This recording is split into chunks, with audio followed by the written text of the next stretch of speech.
What's up, fellas? It's Thursday, June 2nd. I already put my garbage cans in. It's just a beautiful day out. It's a little bit warmer than I want. I've already got my son. I'm going to roll in to the house.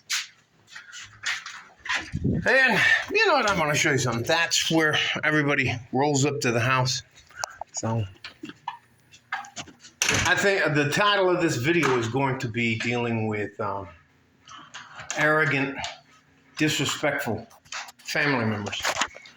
And it's taken me a while to come to grips with being able to do this video, but it is what it is. Now, there are some people in your life that are going to claim they're your family. They're going to claim that since you've been accepted into the family, we're going to take care of you and you're going to take care of us. Now, never mind when their mother needed to be taken care of. She came here to this house, sit out there by the pool, hang out in the backyard. Loved being here, had her own room. I never told her anything. She did whatever she wanted to do whenever she wanted to do it. There's the trees, there's the backyard, and the rest of that. So let's get to the point. My wife's sister has a friend they call Ben Hameen.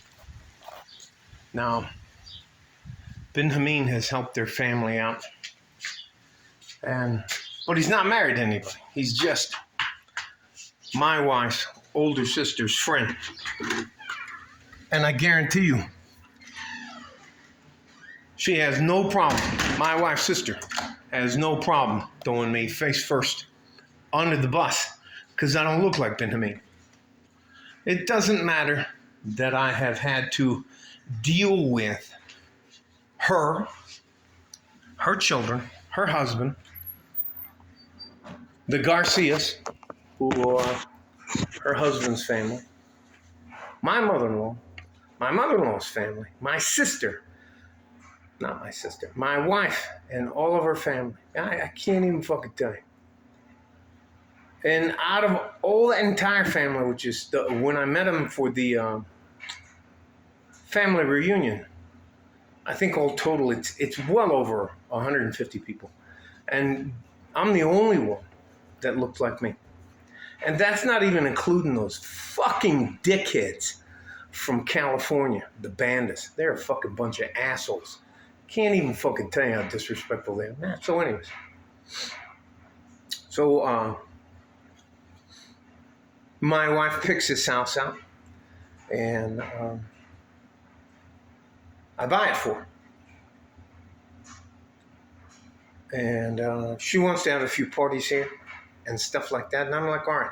So I invite a couple of my friends. One is Richard Crycrew. The other one's Chris Solis. Chris Solis brought his wife, and Richard Crycrew brought his wife and their kids. And I'm in the kitchen because I'm trying to wait hand and foot on these motherfuckers so that they feel like there's no issue with them or anything else like that.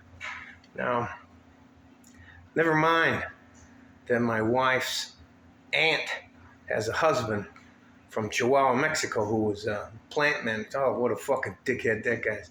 I can't tell you how many of the guys in my wife's life and my sister-in-law's, I think it's cuñada. I can't tell you how many of those guys talk all this. But when it comes down to, why don't you meet me somewhere and we can just iron this out? They're just a bunch of fucking punks. So I'm going to show you where I was. So we're cooking steaks. I got everything done for them. The table's all set up. And I'm in the kitchen. I'm in the kitchen right here. Past the coffee pot. Right there. Washing dishes, cleaning up, taking trash out, doing all that kind of stuff to be a good guy. And Chris Solis and Richard Crycrew come in and they go, hey, motherfucker, there's something going wrong. And I'm like, what are you talking about? There's this guy out there rubbing your wife's back and touching her hair and da-da-da-da-da. So I walk out the fucking back door, and I guarantee you, I'm not stupid. I know what happened. And so I roll out here and then lock the fucking door. I'm trying not to be upset and just tell the story. So this chair is sitting here like that. That table's pulled over here. My wife's sitting in this chair facing this way. And this motherfucker's right here in back of my wife, rubbing her back and rubbing her neck and shoulders while he's talking to her.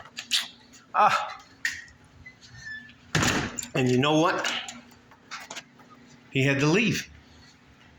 And that became a breaking point, not only for my wife, but evidently this guy has been a family friend forever. And you know what? I always thought that if I decided to marry into your family and make sure that your family's taken care of, you would grant me the benefit of the doubt. So, anyways, we go back later that year to Ciudad Juarez, where my mother-in-law lives, and we're having a good time. And I'm a bit of a brute, and maybe I said some things I shouldn't have said, but I drank a little bit more than I could, and I'm sitting outside, and all of a sudden, my wife's sister ambushes me and starts getting in my face, and I cannot fucking tell you how much I hate having someone get in my face and do shit. I will do... anyways. So we ended up leaving and going back home. Now, after that, COVID breaks out. And I bend over back. Whenever my mother-in-law comes here, love her to death, I bend over backwards to take care of her. I promise you. And she wanted to come here and feel safe, so I took care of her from that. And you know what? This woman, my wife's sister, decided to write me a letter and tell me, oh my God, thank you so much. And I'm like, look, you fucking hypocrite. Where were you when I told you the truth about what happened? Your friends don't have the right to put their hands on my wife. She is your sister, but she is my wife now. Same with their fucking punk ass brother. Jesus Christ, what a fucking punk. Can't even fucking tell you. It's probably been, and I have a very hard time letting go of shit. And that girl was in my face, saying all that shit, waving her hands around. Can't even fucking tell you.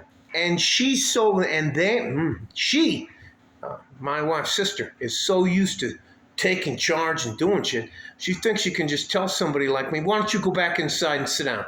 Yeah, that's not the fucking way shit works. If you can't kick my ass, you shouldn't fucking talk shit to me. Anyways, I've tried very hard. And you know what? When my Cunha, whatever it is, my sister-in-law comes here, my wife goes and does whatever she wants to fucking do. I don't mess with her or anything like that. But unless that fucking dickhead apologizes to me, fuck that. Fuck that. She automatically assumed I was fucked up and wrong. Never mind, I've taken care of her brother. Never mind, I've taken care of her sister. Never mind, I've taken care of her mother, her aunts, her cousins, and any of those other motherfuckers who needed help. But you know what? If it's okay for somebody to sit back there and be rubbing on my wife and talking to her and have his head right there, you're out of your fucking mind. I tell you what if your husband had some woman doing that to him? Huh? It's fucking different now. You know, he's been a friend forever, and he's one of my friends. Fuck that. He's not my fucking friend. You should have seen his bitch ass when I got him alone in the kitchen. You should have seen how different it was and how much shit he talked to me when he was walking. I ain't fucking.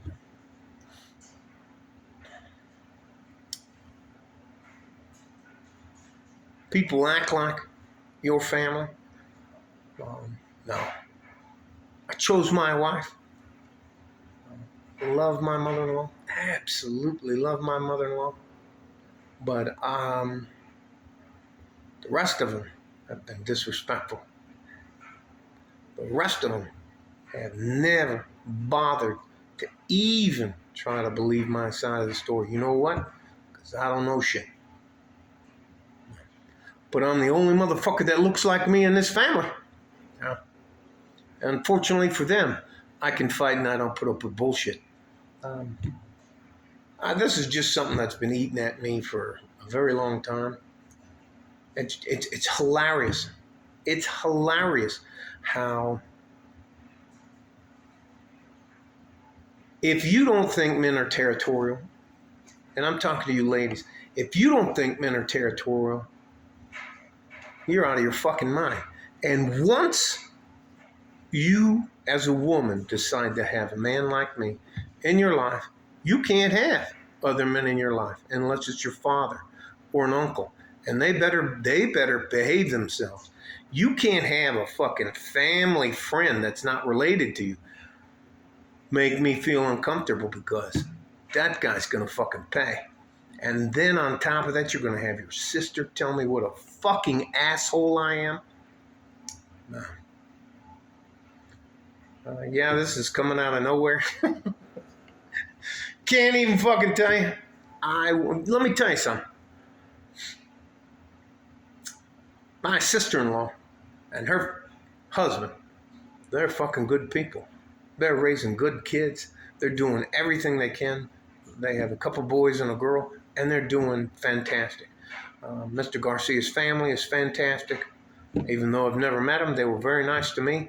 And what I'd say in that the Garcia family and I have in common, we have my sister-in-law as a fucking problem in our lives. So it is what it is. You know what? All she had to do is give me the fucking benefit of the doubt. Rather than that, she writes me these notes and sending me this, oh, thank you so much for taking care of my mother. And I'm like, bitch, why didn't you fucking send for her? Why didn't you come get her? Anyways, I'm going to just fucking stop. Everybody says, hey, we want you to be a part of the family. You're part of the family and all that.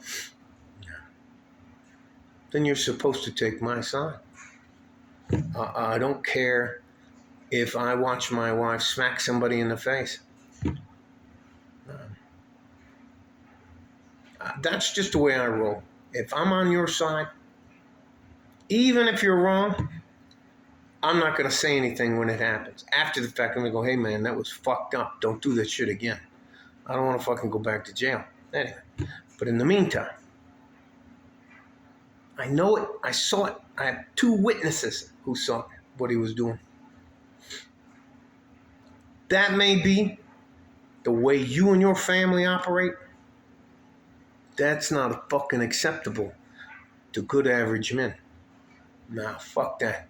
You shake hands, you maybe give a kiss on the cheek, and after that, if you touch her again, you and I are going to have a fucking problem. It's been almost 7 years now. I haven't talked to that woman. Can't even fucking tell you. They act like you can't spit in my face and not say you're sorry and act like time makes everything go away. That's not how the fucking world works. And if you can't kick my ass, why would you talk shit to me? Nah. Anyways, is what it is. I didn't want to get this off my chest forever. And I'm going to tell you this. There are far too many women in the world who believe they can say whatever they fuck they want and they're equal and they want to be treated like a man until you cross that line. And you cross that line and the guy's like, all right, motherfucker, here we go. And all of a sudden, no, I'm a girl. Oh. Nah. It doesn't make any fucking sense to me. And let me ask you something.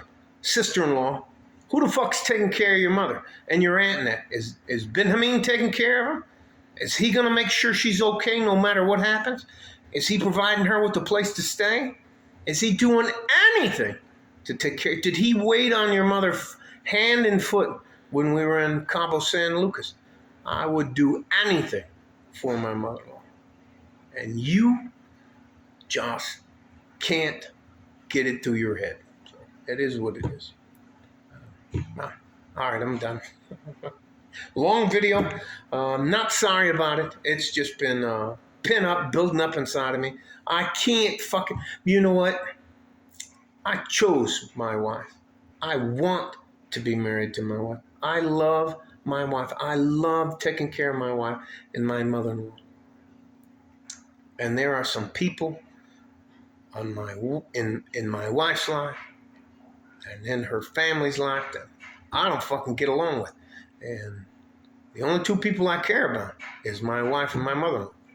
And all the rest of those people, if you cross the line, 6'2", 240 pounds of white boy's going to be in your face. And if you don't like that, that's just the way it is. So I've said my piece. I can't, I wish I could tell you. These says, oh, I want to thank you so much for taking care of my mother. And I was like, bitch, where was that when you were fucking calling me a piece of shit? Because your friend Ben Hameen would never fucking do anything like that. Never mind me and my other two friends. Nah. Never mind us. We don't know what the fuck we're talking about. All right, that's it. Love you guys. Stay safe and healthy. Take care of each other if you can. And if you can't, take care of yourself. Yeah, that's a bit of drama. I feel so much better because I got the vent. Like a fart in a G-string from West Texas, El Paso. I'm out of here. Bye-bye.